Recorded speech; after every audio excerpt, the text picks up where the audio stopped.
Hey, we had Sir Richard Branson up in space, the race of the billionaires, Jeff Bezos, of course, being another one.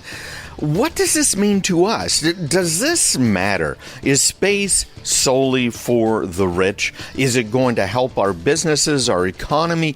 What's behind all of this and where are we going? That's exactly what I discussed this morning with Mr. Christopher Ryan. Let's find out how it's going to affect you and me.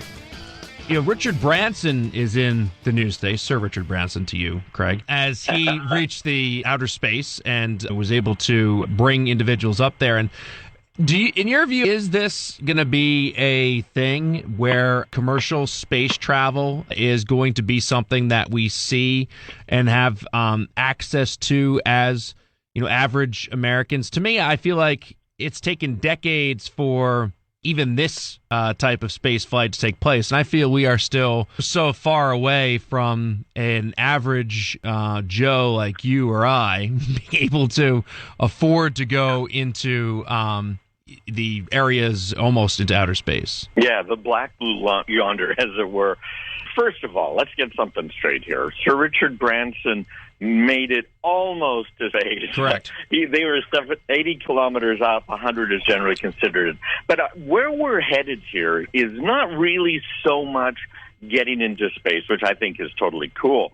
Where we're headed is being able to get up to those sorts of altitudes and then travel around the world. So we could see a trip from Boston to Tokyo taking just a few hours rather than taking the better part of a day. Yeah, and very often when we see these types of things, I mentioned this earlier, it leads to thoughts of what else is possible. And you may look at this and be like, oh, okay, it's these fancy free billionaires trying to say they wanted outer space when they're actually in the area between the black and the blue and achieving levels of weightlessness, etc. But the time that travel took place and the propulsion of the flight indicates that higher speed travel is right around the corner, and to many that may be as attractive as the actual joyride aspect of it. You're going to be going at a greater speed. Some people that's not going to be what they want. Maybe they'll be able to achieve an element within the aircraft in which people don't feel as though they're traveling at the speeds that they are. Certainly on this particular joyride, that is exactly what they wanted. They want to feel the propulsion. They want to feel the weightlessness. They want all those elements. As we know, most commercial airline folks don't want to feel like they're going 500 miles an hour. They want to feel relaxed during that environment. Right. Well, and you've got the problem, too, of the sonic boom when you're lower in the atmosphere going those higher speeds you don't hear. But I think what we're ultimately looking at is a whole change in where our speeds really getting into higher altitudes. And if we look at history in the tech business, we remember when these flat screen TVs, oh my gosh, 48 inches, only $15,000. And of course, they'd never be achievable. We'd never be able to own those things. But people bought them, the people that had the money. Now you go to Walmart and you can buy one of those for $150. That's where this is all going. All of these people competing, the billionaires in space, they are funding the research and development for the types of flights you and I, Chris, will be able to afford. It's not going to be as expensive as the Concorde was. It's not going to be cheap, but it is going to provide real high-speed travel, and I think that's a fantastic thing. Yeah, now the 90-inch TV is something that is not out of the realm of possibility for individuals, creating basically their own movie theaters to view sporting events, political shows, and movies as they wish to in their home. And you're absolutely right. And as I mentioned before, this creates an environment where we start to think further about exploration and what is next. Very often people will look at what the current state of technology is and say, this is where we're going to be. What more could we possibly do? But to scientists and to inventors, it's always wondering what is next and what is possible, looking what the optimal is and trying to figure out a path to get to the optimal. Yeah, and where we're looking right now, NASA's working on this, as are others, is having a space station in orbit that is designed for refueling and for trips. So if Virgin can get you up into lower space, as it were, or one of these others, and then from there now you get onto another ship to go to Mars or maybe the moon colony. The biggest problem we have and the largest expenditure of fuel is getting to that point there, at that edge. So we're going to be able to see tourism in space that normal people could afford, and that's going to allow us to colonize other planets, which, of course, has been a wish of Elon Musk and many others for generations. What happens if we have another catastrophic event here that we had with the dinosaurs that wipes out everything? We're gone.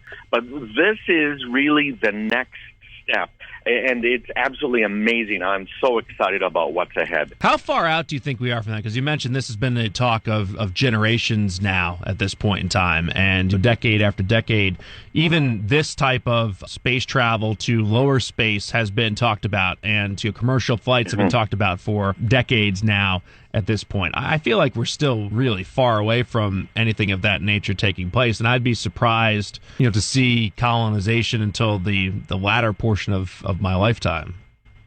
Yeah, you're probably right about that. However, as far as the moon goes, I think we will see stuff starting, but it's not going to be your regular person. As you had mentioned, it's going to be the scientists. It's going to be the real explorers who are going there.